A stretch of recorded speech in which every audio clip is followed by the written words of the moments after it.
and welcome back to the channel. My name is Joy, and guys, Kamala just spoke for the first time since Biden dropped out of the race and endorsed her, and we have some really huge updates on what's going on with her because she may not actually be the nominee, and this could be the most amazing crap show we've ever seen, and only once in our history of our country have we had this happen. So what is happening and what is going on, we're gonna dive in. But before we do, guys, if you like content like this and want to be kept up to date, make sure and subscribe, hit that notification bell so you know when I upload. Also, guys, follow along with me as we're doing this and tell me in the comments what you see and what you hear going on as I show you what she says.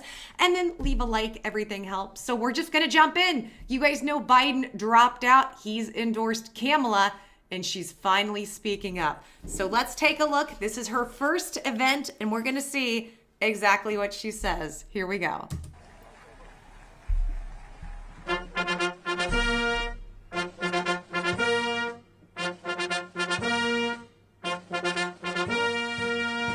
Distinguished guests, the Vice President of the United States, accompanied by Linda Taylor and Jordan Dudley.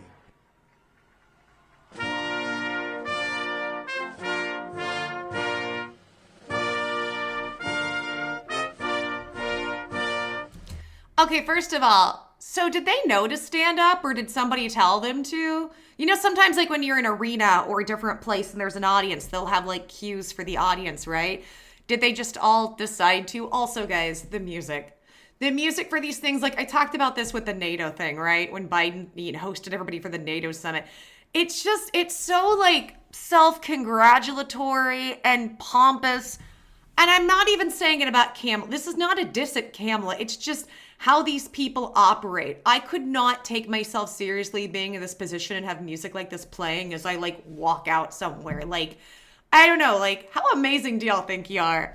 Am I the only one who just cringes when I hear this stuff? I don't know. Maybe I had a past life as some, rulers or something and I acted this way and it's bothering me because, logic.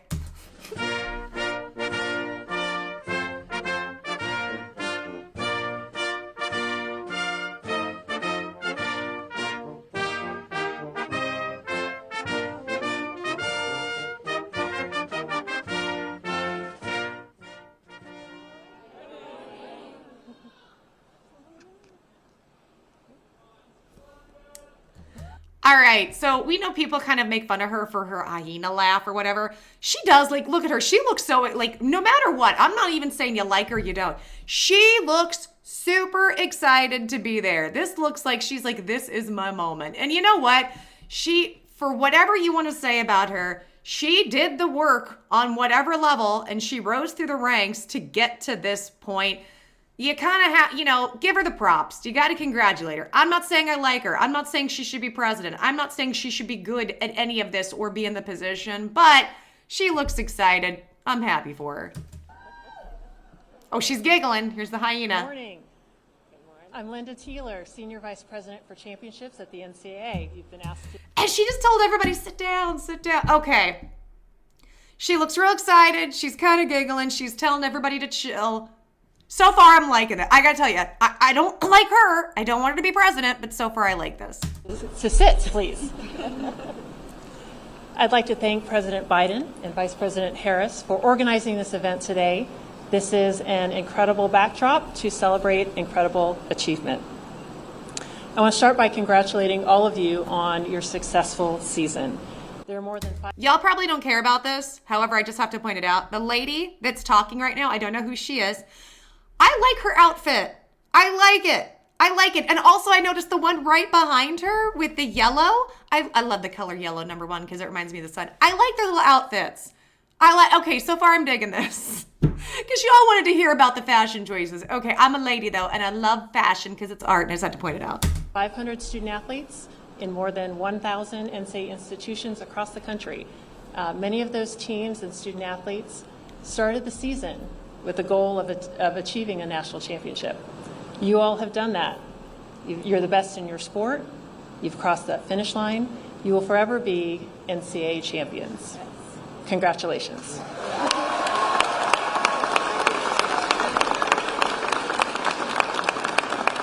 For the student athletes here, I hope that you take a moment to truly appreciate what you've achieved. Whether it's your first NCAA championship or one of many, what you've done is remarkable. In addition to your success on the field, many of you are using your platform that success has brought to do really incredible things, to engage your communities, to become entrepreneurs, to represent your families and your friends, to serve in leadership roles across the NCAA, at your conference, and on your campus. What you do and how you do it is an inspiration, and we thank you. For the coaches here today, I hope you also take a moment to truly appreciate the season. I know for many of you, it is natural, it's in your nature to turn the page, look to the next season, start planning for the next championship. But for all of you, I hope that you, again, take a moment to truly appreciate what you've accomplished. It is incredible, and you also will forever be known as national championship coaches. Congratulations.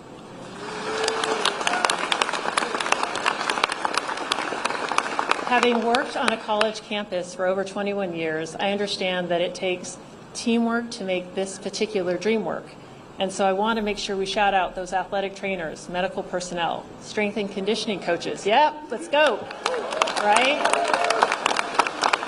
Academic advisors, media relations folks, all of you that make this possible for student athletes to achieve their dreams. Thank you for what you do. Thank you for pouring into them and how you do it, taking care of them and loving them and supporting them in every way. Thank you. Again, thank you for allowing us to celebrate you today, for being here, making the trip. We appreciate it, and we appreciate being part of your special day. And now it's my distinct honor to introduce the Vice President of the United States, Kamala Harris.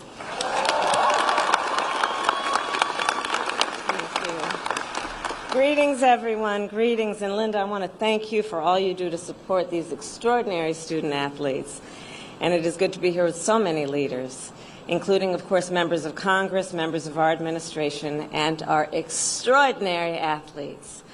Our President, Joe Biden, wanted to be here today. He is feeling much better and recovering fast, and he looks forward to getting back on the road. And I wanted to say a few words about our President. Joe Biden's legacy of accomplishment over the past 3 years is unmatched in modern history. In one term, he has already, yes, you may clap. Okay, so far I'm liking this. I gotta admit. So far, first of all, she seems so excited and so happy. Take it, girl. This is your win.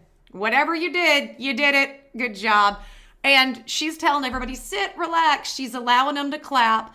I'm wondering if she has gotten some immediate quick PR training. But here's the other thing. You have to think, she's known for a while that they're probably getting rid of Joe. I wonder if behind the scenes on the low, they've been training her for a lot of this. Because, I don't know, she seems, from what I've seen from her before, she seems more at ease right now. She seems more comfortable and pretty excited. So far, I'm cool with this, so far. In one term, he has already surpassed the legacy of most presidents who have served 2 terms in office. And I first came to know President Biden through his son, Beau. We worked together as attorneys general in our states, and back then, Beau would often tell me stories about his dad.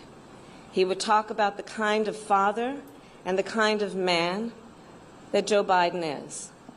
The qualities that Beau revered in his father are the same qualities that I have seen every day in our president. His honesty, his integrity, his commitment to his faith and his family, his big heart, and his love, deep love of our country. And I am firsthand witness that every day our President Joe Biden fights for the American people, and we are deeply, deeply grateful for his service to our nation.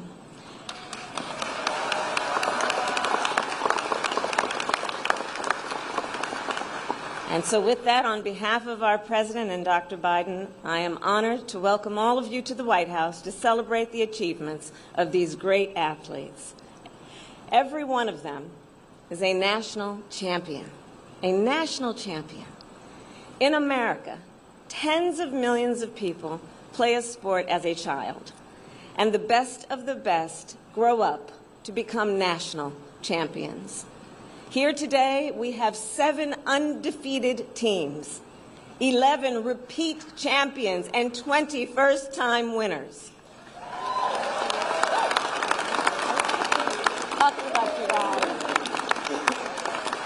Some of you have represented our nation on the international stage in World Cups and World Championships. And later this month, 6 of you will represent our nation at the 2024 Olympics in Paris.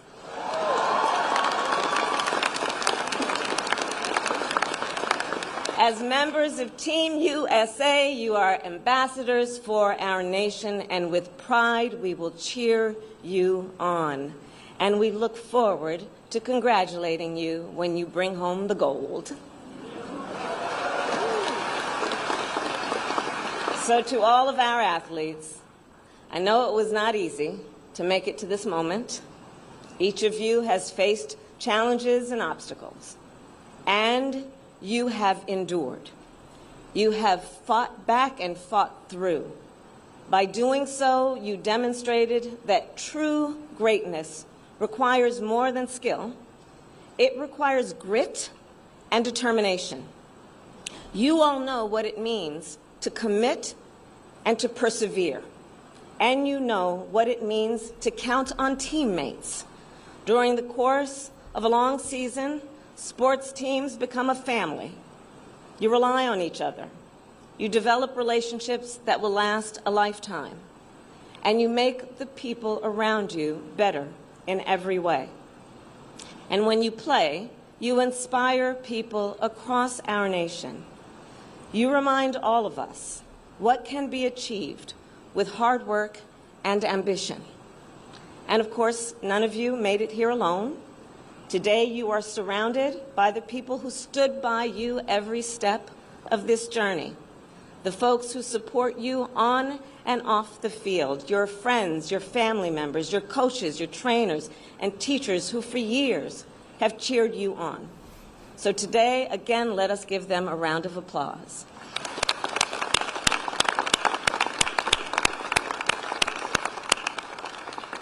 And in conclusion, I say to our athletes, congratulations again on all you have accomplished, and good luck on all that is to come. Wherever you all go from here, you will always, and know this, you will always be champions, and we will always be so proud of you.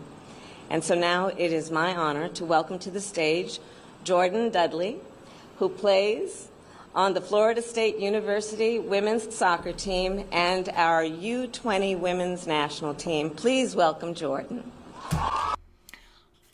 Okay, guys, so that's what she said. So let me give you first impressions, then I got some information to go over. So, I mean, honestly, in terms of her and Biden, speaking skills are night and day. Some of what she said about like working hard to get to this moment and persevering, you could almost feel like she was alluding to herself here. But at the same time, I have no problem with what she said in her speech so far. At least she's coherent and seems like she knows where she is. This is going to get really interesting. I'll tell you, I miss Joe. Joe was endless amounts of fun, unending content for me.